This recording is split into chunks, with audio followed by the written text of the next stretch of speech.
Hello! Hello and welcome to another video. So right next to me I have a stack of books that I would like to talk about.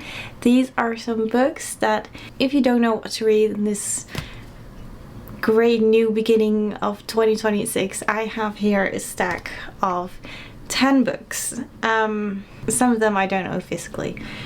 That's right. I have a stack of 10 books that are easy to read, funny, cute. I wish I had read them in the beginning of the year. So let's just get into it. Yeah, let's just go. We're starting with my newest edition. I finished this last summer.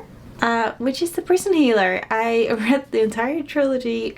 So this is about a girl who's in prison and she is a part of the rebellion, but nobody knows, and she is the prison healer. So she heals everyone that's in the prison. But then the rebel queen arrives and she gets a note handed that said, "Keep the queen alive, we're coming." So she's doing her absolute best, but the queen is literally half dead, and the guards, how do we kill? Well, they obviously, the world wants to kill the rebel queen because nobody wants a rebellion, right? Like, the world is great as it is. Not. And to do that, they say that the rebel queen needs to get through these challenges to make sure that she is the one that's allowed to live. But these challenges are like pretty impossible, especially because she's freaking half dead. So Kira, which is the main character, the prison healer, gets in her place and has to do all of these challenges. It was it was nerve-wracking, but it was so easy to read. It was, at sometimes I was smiling, other times I was so scared for her and for the people that love her, because obviously there's some found family in this, and it was just great. I loved the entire trilogy. Super easy to read. Then we have A Curse So Dark and Lonely, which I never hear anyone talk about, but this is so good. Especially the first one. I like the first one the most, personally. But this is about a girl that lives in a modern daily life, and suddenly she sees a guy kidnapping a girl. And she's like, whoa, no, not here. We're not gonna do that here. No. So she kicks his ass, but he ends up taking her through some kind of portal. And suddenly she's in this old world. There's a prince that has a curse, and he needs a kiss. He needs a bride, but more perfectly, he needs to have this curse to be broken with a one true love's kiss. They don't like each other. She's angry that she got kidnapped, that she's into this world. She's like, I need to save my mom. I need to find my brother. Where the heck am I? My cell phone doesn't work in this world. What's going on? And at some point she realizes that there's no going back at this point. So you know what? Let me just make the best of the time here. And I think this prince really needs some help. So she starts helping him. But obviously she can't break the curse because they absolutely hate each other. It's a really cute young adult romance. I loved it, personally. I never see anyone talk about this, but this is really good. Like, it really is. Then we have The 7 Year Slip, which is a cute but tearful romance. There is some grief in this, so be sure. But this is about Clementine. I didn't know that her name was Clementine. Oh my god. Clementine, and her aunt has passed away, and she's allowed to live in the apartment of her aunt. But sometimes when she opens the door, there's suddenly a boy, and she's like, what the heck, what's going on, what's happening? And the boy is living 7 years in the past, and she's in the present, right? So they start talking and stuff like that, and sometimes when she leaves the apartment, he isn't there. When she comes back, and it's just like normal day, normal life. But in the meantime, they also meet each other in real life. It's a super cute romance. It's just funny. even annotated it. I really liked it. It was really cute.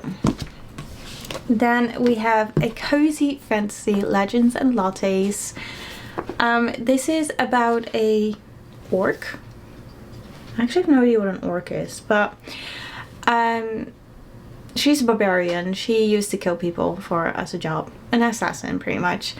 And at one point she went to a cafe.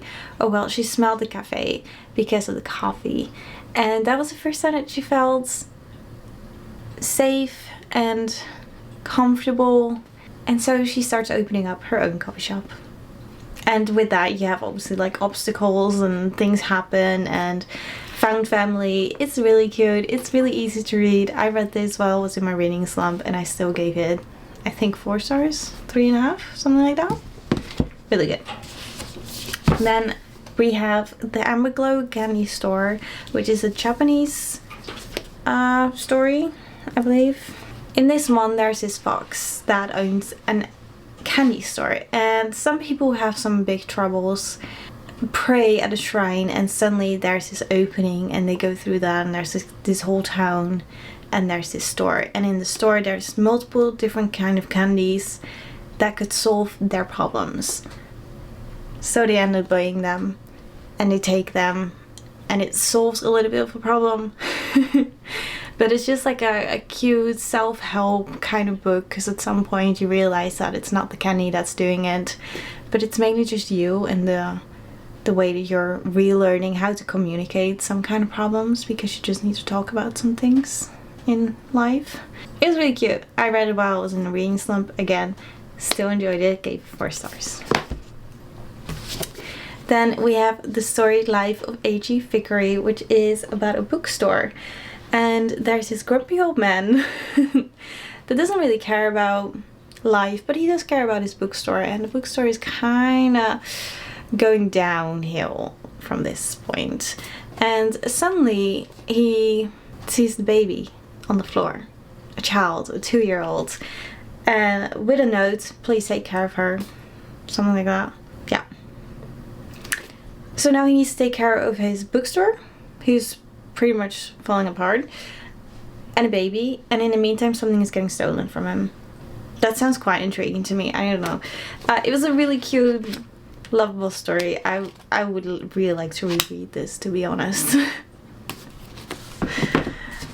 And then we have 6 of Crows. I had to put this in there because I really remember reading this and being like, oh my god, this is the best story ever. It's about a group of just regular schmegular people that have some abilities to steal stuff and things like that. And they all get together, they form this whole group, and with all of that they are kind of like fitting puzzle pieces, and they need to perform this heist, and it's just like, it's high stakes, it's funny, it's literally a found family. There's a little bit of kind of romance, I believe. I don't remember. Oh god, I don't really remember as much. But I do remember that I really enjoyed it and it was super fast paced. I was intrigued the entire time. I was sitting on the tip of my chair just because, like, oh, I had to know what was going on. I literally read this in like 1.5 days because it was so good. And I also should really reread this. Honestly, I should reread all these books that I just told you guys about because I love them so much. Then we have 2 more books that I do not own physically, sadly, but I still wanted to talk about them. One of them is Out on a Limb, which is a cute romance story. It starts off with a very steamy night, a one-night stand, and she finds out that she's pregnant, which I thought that I would not enjoy because I do not like pregnancy tropes. I do not like to read about a lot of kids in books. Like, it's really hit or miss. Like with this one, there's obviously a baby in there, but with other books I have not enjoyed it as much.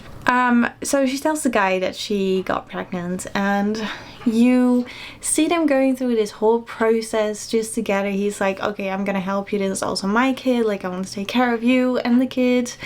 And in the meantime they have some worries about this child because first of all he has a missing leg.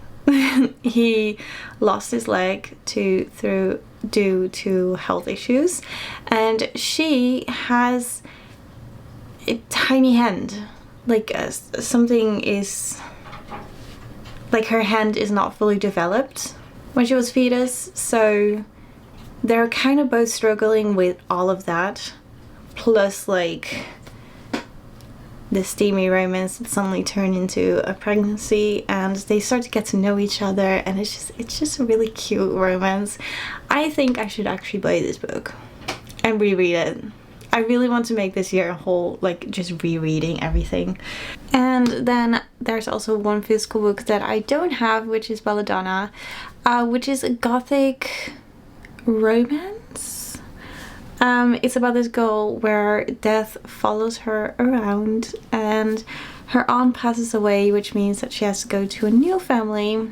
I don't remember why it was that family, to be honest, but she needs to go to that family, and there is someone that's very, very sick there, and nobody can understand why that person is so sick and what's going on, and she's also like, what? So it's kind of like a mystery, like what's going on with this person, because I can't say much. But yeah, it's kind of like she has a romance with death, and in the meantime she's also trying to figure out what's going on with that person that's sick, like what kind of illness do they have. So it was very intriguing to read. It is duology, but I did not enjoy the second one as much as I did with the first one.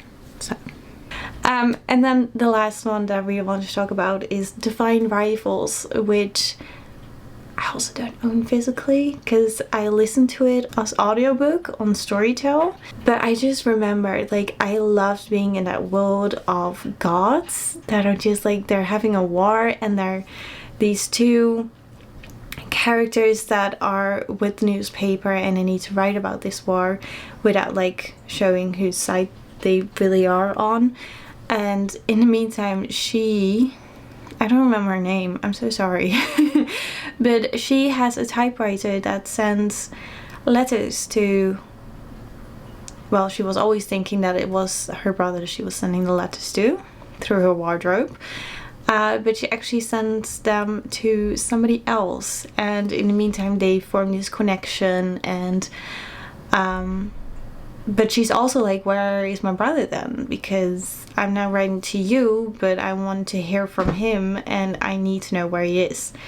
And he's missing from the front lines. So she sets out to get him. But in the meantime, obviously this person that she was talking to with the typewriter is like scared for her. He says who he is, and they go together. But they also kind of hate each other in real life. So it's an enemies to lovers romance. It's really cute. It's funny. I really enjoyed the world from the whole god stuff, and there was a lot of explaining, but it was also super easy to read. So it was a very easy fantasy to get into, actually. Yeah. So these are all the books that I really want to talk about.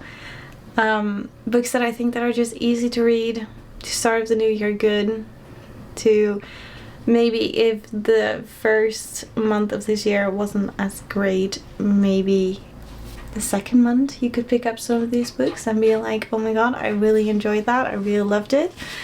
I do hope that you guys enjoyed this video, and I'll see you guys next time.